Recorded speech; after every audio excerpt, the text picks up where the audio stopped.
This is Tourism and Hospitality Learning Hub channel. Have you ever stood in a massive airport terminal, looked out at the planes, and just wondered how this whole thing works? It's more than just a place for planes to take off and land. Airports are the beating heart of our global transportation system, massive, complex cities, in their own right, moving millions of people and tons of cargo every single day. They are the crucial links that connect cities, countries, and entire continents, making long-distance travel something we can do in hours instead of weeks. Airports are also huge economic engines. They fuel tourism, support international trade, and create countless jobs, driving growth wherever they are built. Over the years, as aviation technology has soared to new heights and the demand for air travel has exploded, airports have transformed. What might have started as a simple field with a hangar has evolved into a modern metropolis. Today's major airports are incredible infrastructures. They have vast terminals filled with shops, restaurants, and even entertainment. They feature dedicated cargo facilities that look like small cities themselves, massive zones for aircraft maintenance, and intricate networks of trains and roads connecting them seamlessly to the cities they serve. So let's dive deeper into the core functions that make an airport tick. First and foremost, you have aircraft operations. This involves the runways for takeoffs and landings, the taxiways that act as roads for planes on the ground, and the aprons where aircraft park for servicing, refueling, and boarding. Then there's air traffic management.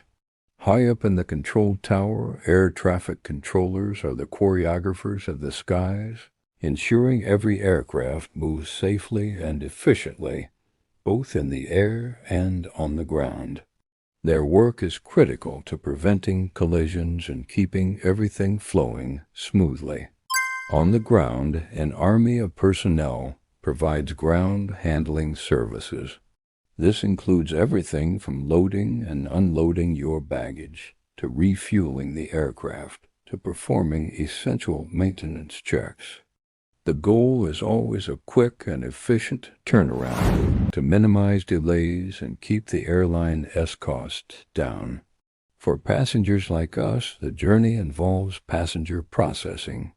This is the familiar sequence of checking in, going through security screening, and then passing through immigration and customs for international flights.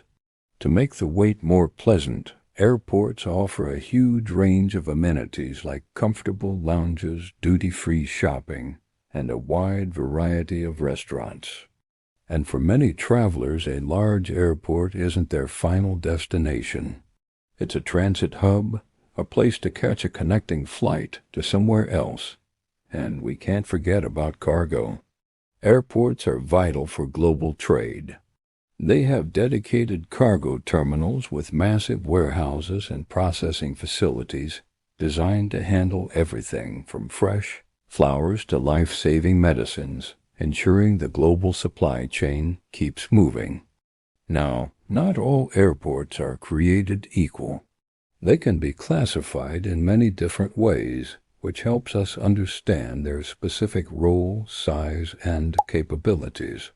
These classifications can be based on things like their size, their primary function, their operational scope, who owns them, where they're located, and their role in the airline network. Let's break these down. First, let's look at classification by size and passenger traffic. You have your small airports. These typically see low volumes of passengers and flights. They mainly serve local communities, private jets, charter flights, and general aviation. They'll have shorter runways and more limited facilities. Next up are medium-sized airports. These serve larger regional populations and handle a mix of domestic and sometimes international flights. They have moderately sized terminals, a decent number of gates, and some cargo facilities. And then you have the giants, the large airports. These are the major international gateways and cargo hubs that handle tens of millions of passengers every year. They boast multiple long runways, sprawling terminals, and extensive infrastructure to handle the massive volume of traffic. Airports can also be classified by their primary function. The most common type is the commercial airport.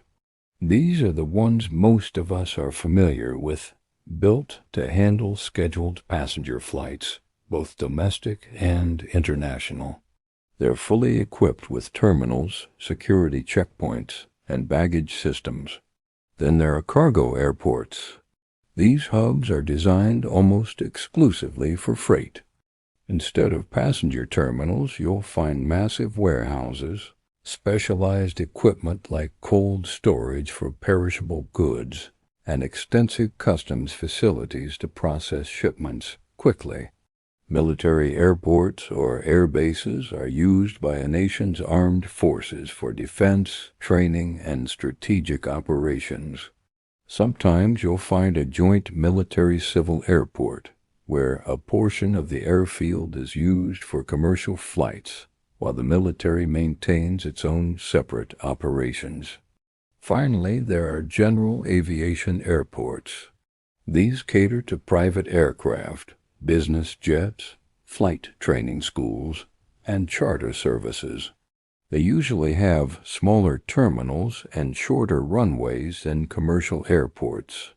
Another way to classify airports is by their operational scope. First, you have domestic airports. As the name suggests, they only handle flights within a single country. Because there's no international travel, you won't find customs or immigration facilities here. International airports are the gateways to the world. They handle flights that cross national borders and are therefore equipped with full customs and immigration services to process passengers and goods arriving from other countries. These are typically large airports with extensive facilities. Then there are regional airports. These serve specific geographic regions, often connecting smaller communities to major hub airports. They play a vital role in providing air access to less populated areas. Who owns and manages an airport is also a key distinction.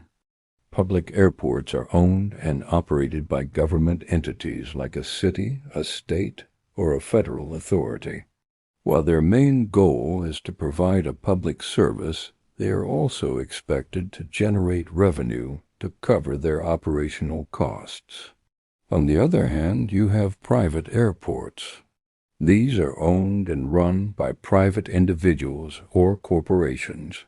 They often serve specific needs, like corporate travel, private charters, or specialized aviation activities. A growing trend is the public-private partnership, or PPP model. In this setup, the government retains ownership of the airport, but a private company is brought in to manage the day-to-day operations, often under a long-term concession agreement. This model aims to combine public oversight with private sector efficiency. Geographical location also defines an airport's character. Urban airports are located within or very close to major cities. They handle high passenger volumes but often face challenges with noise pollution, traffic congestion, and limited space for expansion. Rural airports serve less populated areas. They are essential for providing connectivity to these communities, linking them to the rest of the country for business, tourism, and access to essential services. And finally, you have remote or island airports. For many isolated communities, these airports are a lifeline, often providing the only practical way to travel and receive supplies. They are critical pieces of infrastructure for these unique locations. Lastly, airports are classified by their service role within an airline's network. The most important are hub airports. These act as central transfer points for major airlines.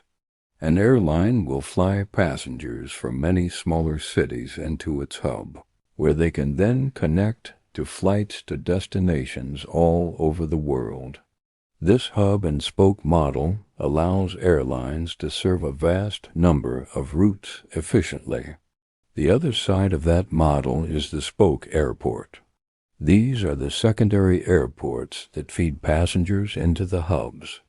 They are the starting or ending points for many journeys, connecting smaller markets to the global air travel network. So the next time you're at an airport, take a moment to appreciate the incredible complexity and coordination that makes it all possible. From the air traffic controllers in the tower to the ground crew on the tarmac, it's a symphony of systems and people working together to get you safely to your destination. Thanks for watching. If you found this interesting, don't forget to like and subscribe for more deep dives into the world around us. See you in the next video.